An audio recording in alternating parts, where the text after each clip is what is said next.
Chile crece. Chile crece con el emprendimiento, Chile crece con la innovación.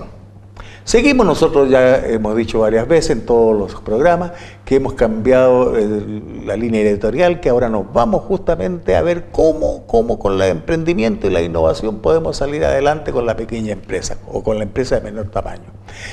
Antes de empezar el programa queremos mandarle un saludo pero muy grande a todas las regiones y como siempre decimos, las regiones hacen crecer a Chile.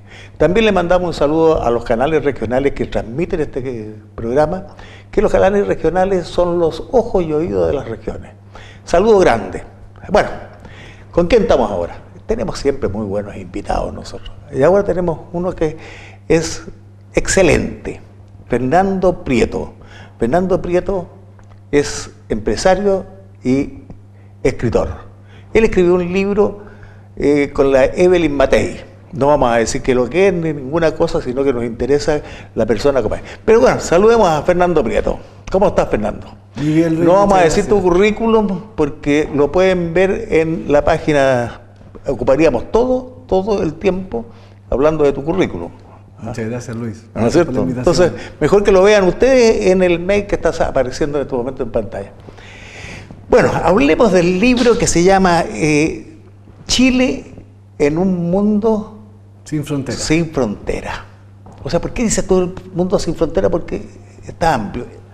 Mira, básicamente este libro surgió de unas giras que hicimos en torno a la Fundación País Digital y ahí nos dimos cuenta, visitamos un año India, otro año China, otro año Israel, íbamos un grupo de empresarios, un grupo de políticos, un grupo de autoridades académicas y nos dimos cuenta del dramático cambio que está existiendo en el mundo, en un mundo global. Y nosotros en Chile siempre tendemos a pensar hacia adentro y no vemos los cambios que se están produciendo hacia afuera. Entonces, si uno ve y analiza la crisis europea, por ejemplo, en realidad tomó como 4 años darse cuenta de que el problema de la crisis europea, el principal problema era su productividad comparada con la de China y con la de India.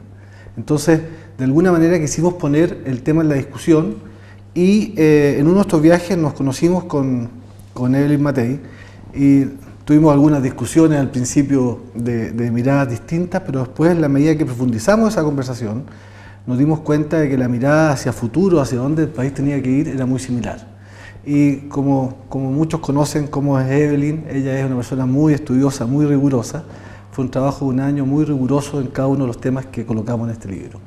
A ver, tú dices en el libro, o dicen, ustedes dicen en el libro, que Chile podría ir perdiendo competitividad, que Chile, de lo que había ganado, estamos hablando del año 2004 cuando fuiste tú a China, ¿no es cierto? No, fue un poquito después, el libro lo publicamos en el 2009, el 2008-2009. Cuando publicaron el libro, pero claro, cuando hicieron el viaje... El viaje fue el 2006-2007. Ya, por ahí fuimos, digamos, a China ya. Un año, a India otro. Pero ahí vieron ustedes que se estaba levantando el Medio Oriente, que estaban justamente entrando a la economía del conocimiento. Mira, pasaron dos fenómenos interesantes, Luis, ahí. Ya. Uno es que la producción del mundo en bienes y servicios se está moviendo de Europa y Estados Unidos hacia China y hacia India, y hacia Oriente en general, dramáticamente. O sea, el año 70, China e India representaban un 7% del producto geográfico del mundo, o sea, la actividad económica del mundo, y para el 2025 van a representar un tercio. O sea, un 25% de la actividad económica del mundo se está transfiriendo de los países desarrollados, llamémoslo como se usa tradicionalmente, Europa, Estados Unidos, hacia China y hacia India. Eso está generando una reestructuración del mundo y nosotros como países tenemos que mirar qué es lo que está pasando afuera para ver cómo nos orientamos. Fenómeno 1. Fenómeno 2, la economía del conocimiento, la sociedad del conocimiento. ¿Qué significa? ¿Cómo nosotros nos subimos a ese carro? Pero, a ver, se habla mucho de la economía del conocimiento, pero ¿qué es lo que es la gente muchas veces no entiende? ¿Qué es lo que es la economía del conocimiento? Mira, ¿cómo se podría explicar así fácilmente para que lo entendiera todo televidente? Voy a intentar con la siguiente figura.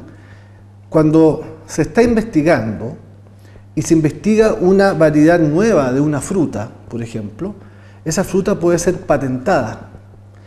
y es patentada, y no es llegar y traer la semilla e instalarla sin pagarle los derechos al que la patentó. De hecho, en Chile hay un caso de una fruta que se trajo de Nueva Zelanda, se implementó, se plantó, se empezó a cosechar, llegaron los neozelandeses y dijeron, señores, esta patente es nuestra, o nos pagan o arrancan la fruta, y hubo que arrancarla. Entonces empiezan a tener valor cosas que antes no sabían cómo tomarse.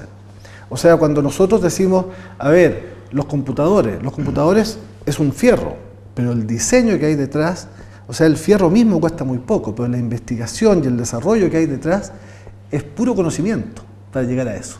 Entonces, de alguna manera, de una época industrial donde había mucha máquina, donde había mucho esfuerzo físico, o sea, de una época agrícola, una época industrial y una época del conocimiento ahora, cada vez tiene más valor y es más diferenciado el tema de la investigación, el desarrollo para lograr mejoras sustanciales en la calidad de vida. Ahora, y eso hace que sea muy importante el tema de la educación, porque sin una educación buena no tenemos cómo llegar a ofrecer productos competitivos con los centros que están desarrollando temas de conocimiento. Vamos a entrar al tema de la educación, pero antes te quiero hacer una consulta. Del año 2006-2007, que ustedes estuvieron en India, que estuvieron un poquito antes, ¿cómo se ha comportado Chile? ¿Ha podido avanzar? ¿Se ha quedado estancado o ha retrocedido? Bueno, es muy buena pregunta, Luis, y la respuesta depende de quién la dé. Yo tengo una opinión personal. Yo creo que lamentablemente hemos avanzado, pero menos que lo que debiéramos. Entonces, en este mundo tan dinámico, el que no avanza, retrocede. Entonces, yo creo que nos estamos quedando atrás. El país sigue fuertemente dependiente de las materias primas, sigue fuertemente dependiente de la agricultura, del salmón, de temas que ya teníamos hace 15 años atrás, o 10 años atrás, y no se han generado nuevas vetas de nuevos negocios para hacer una oferta a un mundo global. Entonces hemos perdido competitividad en lo que es innovación, emprendimiento innovador. Yo creo que hemos perdido terreno. Ahora, ustedes en el libro son un poco críticos de la forma como, no digamos el gobierno, sino el Estado ha tomado lo que es el emprendimiento y la innovación. ¿Siguen pensando igual ustedes? Yo creo que seguimos pensando igual. O sea, no sé si seguimos pensando igual. Yo con la candidata hemos hablado hace unos meses en profundo sobre estos temas, digamos, con Evelyn. Pero yo creo que me atrevo a hablar por mí y por lo que uno ve, digamos. Yo creo que se ha hecho poco. Se ha hecho poco. Uno no tiene, o sea, uno esperaría. Yo me acuerdo una promesa de este gobierno, vamos a tener empresas en el Nasdaq. ¿Te acuerdas que era una promesa? Sí. No hay ninguna empresa chilena que esté siendo exitosa a nivel latinoamericano, así en forma importante, una empresa nueva de conocimiento. Entonces no tenemos, uno esperaría que un país que invierte 550 millones de dólares en CONICYT, 450 millones de dólares en Innova Chile, en Corfo, o sea, 1.000 millones de dólares del país dedicado a la investigación, desarrollo y emprendimiento, uno esperaría, o sea, 1.000 millones de dólares es mucho dinero en un país como este, uno esperaría ver varios frutos significativos que estén, digamos, en las primeras planas de las noticias, y no están. Yo creo que esa es la mejor muestra, digamos, ¿no? Ya, a ver, vamos ahora a lo que es, ustedes dicen de que para que Chile pueda prosperar y pueda entrar a la economía del conocimiento, se necesita la educación básica, la educación superior, la investigación, eso, ¿cómo se puede conjugar? ¿Cómo se puede ver? También tú me decías la otra vez de que la gente no entendía mucho lo que leía. ¿Es así? Mira, háblame un poco de eso. Mira, Luis, lo que pasa es que para poder competir en estas ligas, en un mundo global, fíjate que hoy día, si tú quieres contratar un servicio de diseño, por ejemplo, si tú quieres contratar un servicio de una empresa que te voy a comentar ahora, digamos, de preguntas sofisticadas para una evaluación, las puedes comprar en Colombia, en China, en cualquier lugar, en Córdoba, en Argentina. Por lo tanto, tú tienes que tener, para ser país, tener una oferta competitiva interna y que también pueda hacer oferta hacia otros países. Entonces, la manera, digamos, de poder ser actores en esta sociedad del conocimiento global es tener gente bien preparada. En todos los niveles, porque a nivel de trabajadores llega una máquina, lo comentaba con un gerente de una filial de Codelco que me decía, hacemos grandes capacitaciones muy sofisticadas, muy caras, y tenemos que echar a gente porque algunos no saben porcentaje. Entonces, ¿cómo van a entender el pH, la acidez del pH si no saben porcentajes? Entonces, tú requieres a nivel de trabajadores, a nivel de maestro de la construcción, cuántos metros cuadrados de ladrillo necesitamos aquí, tiene que saber hacer esa operación. Entonces, y acaba de haber un estudio, no sé si te recordarás tú, un estudio hace un par de meses atrás, que el 43% de los chilenos son analfabetos funcionales, no entienden lo que leen. El 51,6% son analfabetos cuantitativos, no entienden operaciones numéricas básicas. El 80% de los chilenos puede que entiendan lo que leen, pero no son capaces de sacar conclusiones a partir de ello. Es dramático y nadie está haciendo nada por eso. Entonces, cuando tú tienes esa base, que es un resultado de una política educacional que se arrastra y que es cerrada, que al final la política educacional dice lo siguiente: cambiar la educación toma una generación y hay que partir por los más pequeños, o sea, nunca se cambia, porque como toma una generación, nunca nadie puede demostrar que se cambió, y los que se trató con ellos después pasaron a ser grandes y no se cambia. Y son los resultados dramáticos que arroja la encuesta que la hizo la Cámara Chilena de Construcción. Entonces, con esa base, tú te das cuenta que hay que buscar formas modernas, formas distintas de entrarle al problema. Ahora, yo estoy en un emprendimiento que alguna vez te comenté, que una creación de un doctor en física chileno, que montó un método de, usando la informática de manera inteligente, logra saber en tiempo real, habilidad por habilidad, alumno por alumno, a nivel escolar, a nivel universitario, a nivel de educación de trabajadores. Y ese método lo hemos perfeccionado, lo hemos trabajado en una empresa, y hoy día estamos en 4 países. Estamos en México, en Colombia, en Perú y en Chile. Y hoy día nosotros hemos demostrado con cientos de miles, no con unos poquitos, que tú llegas a un nivel, evalúas y puedes nivelar conocimiento en forma acelerada con rutas personalizadas para cada uno de los trabajadores o de los alumnos, con resultados impresionantes. O sea, ¿eso se puede aplicar también a la capacitación? Absolutamente. O sea, a ver, te lo pongo de otra manera. Sí. Eso debería aplicarse antes de cualquier capacitación. Si la persona no entiende lo que lee, primero le enseño a que entienda lo que lee, porque la capacitación va a ser desperdiciada, que es lo que sucede hoy día. Entonces, el drama es que a mí lo que me pasa cuando escucho hablar de educación, ¿no?, que en cualquier nivel, es que tú escuchas las malas noticias. O sea, nos fue mal en PISA, nos fue mal en la prueba de inicia, los chilenos no entienden lo que leen. Son 3 noticias que han estado, digamos, en los últimos 3 meses en periódicos, entrevistas en televisión, y después aparecen los opinólogos. Nos va mal porque los profesores, nos va mal porque los colegios privados, nos va mal porque la educación estatal, nos va mal porque no es gratuita. Y yo digo, sí, pero eso no es lo relevante. Nos va mal porque no hay una metodología eficiente para que la gente estudie y aprenda, porque no somos capaces de usar las tecnologías modernas que están disponibles para que la gente aprenda.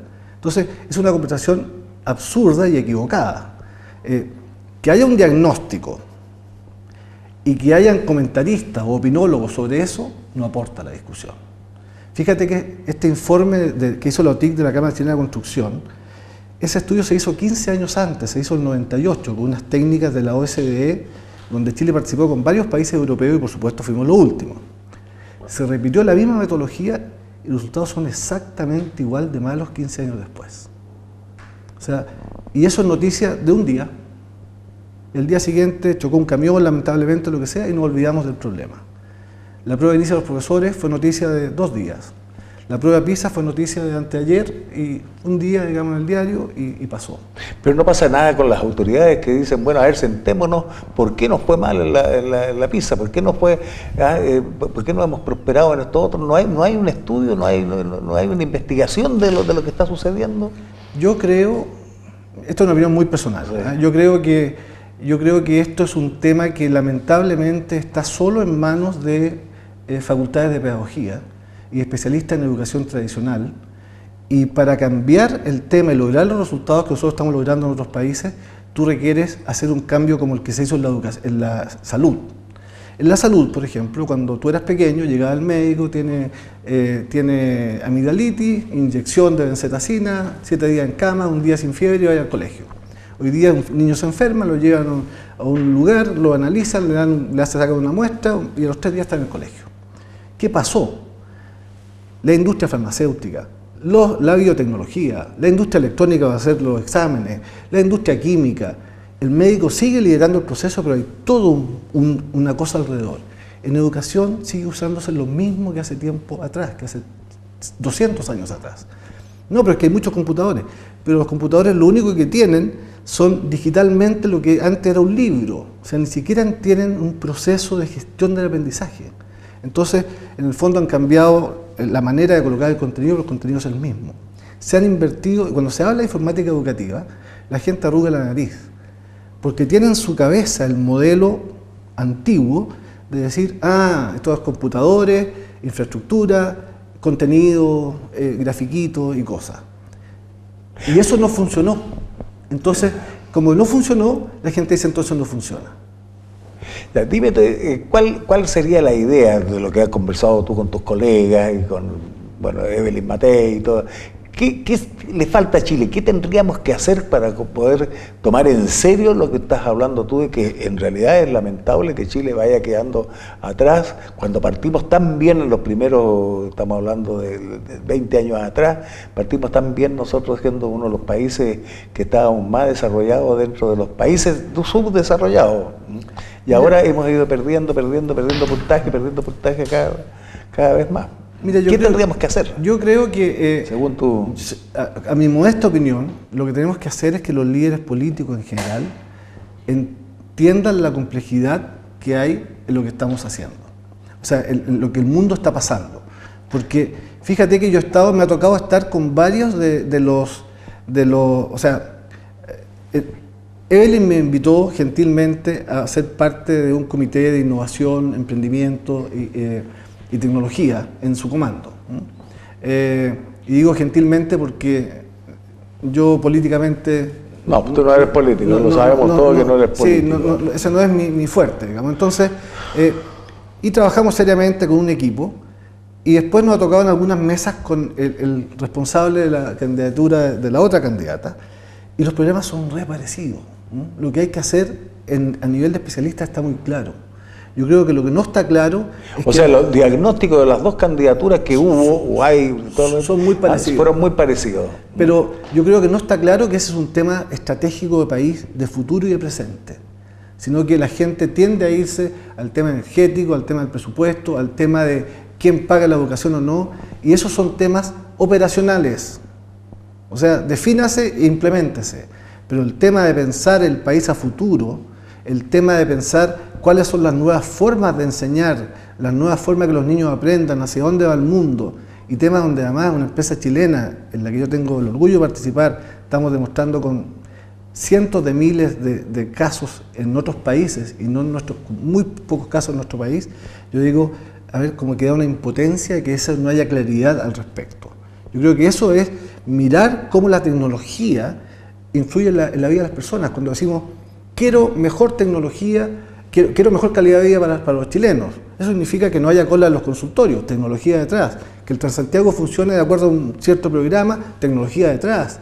Que el ciudadano vaya y que esté el trámite hecho y que no tenga que pedirle un documento que está dentro del sistema público. Hay una ley, la 19.880, que exige que cualquier documento del sistema público el ciudadano no tiene que llevarlo y te lo siguen pidiendo, la ley no se implementa. ¿Por qué? Porque requiere tecnología detrás. O sea, frente a cualquier innovación frente a cualquier modernización, calidad de vida, hay innovación y hay tecnología detrás y no la estamos aplicando de forma inteligente. Ese es mi diagnóstico y nos quedamos mucho en la publicidad. En Chile tenemos 480.000 emprendedores. Está bien, todos son emprendedores, pero cuando estamos hablando de empresas de innovadoras de alto potencial que puedan salir al mundo llevando cosas chilenas, no son esos los que estamos hablando y no se está haciendo un esfuerzo efectivo en esa área.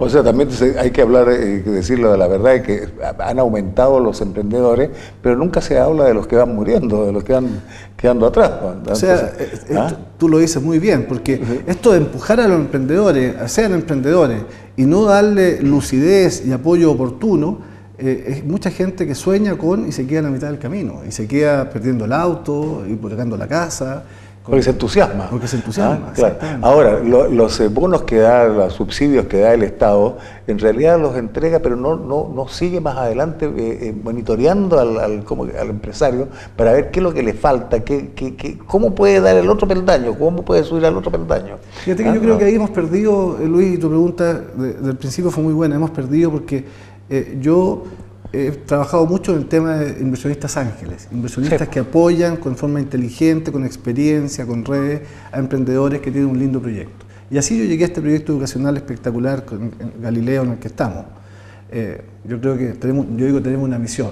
Tengo entendido que lo están implementando tu sistema en Estación Central. Lo han usado en Estación Central, lo usan en Estación Central. A ver, hay 600 colegios que usan Galileo en Chile. O sea, estamos bastante presentes en... ¿Podríamos traer a alguien aquí al programa para que nos contara? O sea, podríamos traer a un director de escuela que lo use. O sea, se lo quedamos debiendo. Pero hay usos muy inteligentes. Fíjate que, si me permite 30 segundos, en Colombia el presidente Santos hace un concurso presidencial. Él, personalmente, participan 150.000 estudiantes, que no es un concurso que toma una foto, sino que durante 3 meses nivelan conocimientos y después se hace una olimpiada local, regional, central, y la final es un reality show en televisión, liderado por el presidente, donde se premian a los mejores del país. Y hay una historia detrás preciosa de niños que no tenían cómo lograr, de lugares muy apartados, muy humildes, que llega a ser premio, o sea, llega a tener premio nacional. Este sábado que pasó fue la final del segundo año en que estamos, fui invitado por el presidente y estuve en Colombia. Yo digo, qué linda manera de transformar un problema en nuestros países de la educación en una buena noticia, donde participaron 150.000 estudiantes de todo el país durante 6 meses. Ese tipo de cosas, iniciativas como esa, yo creo que hay que replicarlas.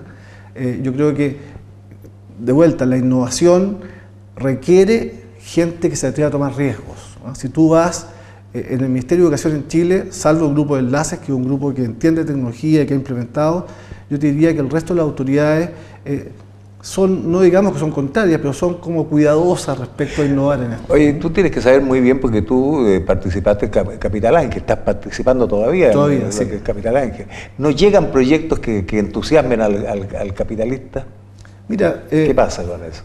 Mira, Luis, yo en los últimos 10 años he mirado, no me vas a creer, pero más de 1.200 proyectos en todas partes del mundo, ¿no? Básicamente Colombia y Chile, pero también en Australia, en Abu Dhabi, en Estados Unidos, en México. He mirado proyectos. Yo fui presidente de la Asociación Latinoamericana de Redes Inversionistas Ángeles, soy miembro de del directorio de la Asociación Mundial, o sea, conozco bastante y hay poco proyecto bueno. O sea, poco proyecto que tú digas, este proyecto es ganador y aquí hay que meterle las fichas, la energía, las ganas. ¿Y a qué se debe eso? ¿De la educación? ¿De qué? Fíjate que yo creo que... Por ejemplo, en Chile, hablemos de Chile. En Chile yo creo que se debe a... Está cambiando con las nuevas generaciones de gente que está volviendo de posgrados, ¿no? Porque esa gente, digamos, está en contacto con el mundo y tiene ganas de generar proyectos y generar empresas. El investigador tradicional quiere investigar, no quiere tomar riesgos. Los nuevos, de eso está cambiando hoy día, pero además se debe a que estamos muy aislados, somos una isla. Seguimos siendo, a pesar de que el chileno viaja, no tiene la cultura o la visión de cómo se está moviendo el mundo, ¿no? Es distinto cuando tú naces en Melipilla, como yo nací, digamos, vives en Santiago, estudias en Valparaíso y ahí te mueves durante los primeros 20, 25 años, a cuando el tipo nace en San Francisco, en Nueva York, tomó helado en el mercado, sabe cómo se mueven las grandes urbes.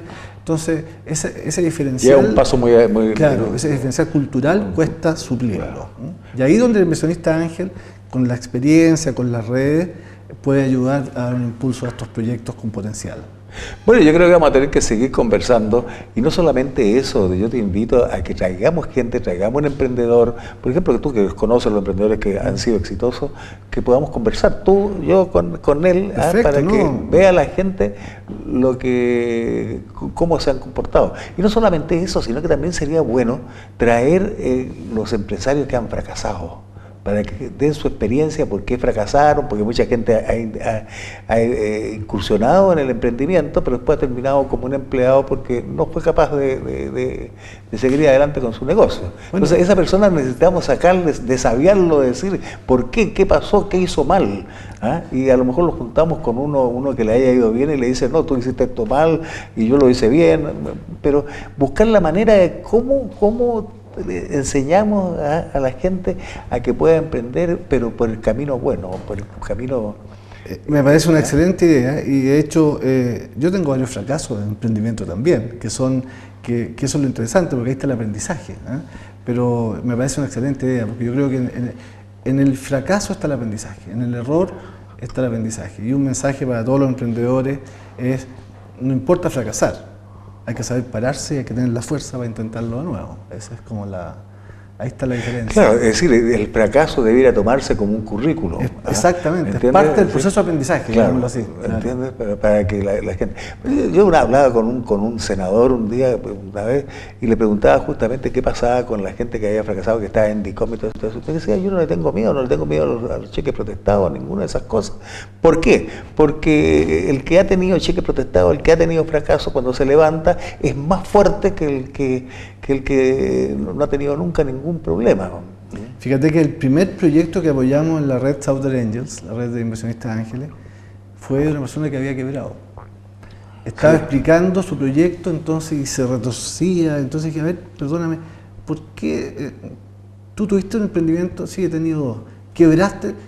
Sí, dijo, así como diciendo, a ver, cuéntanos qué aprendiste de tu quiebra.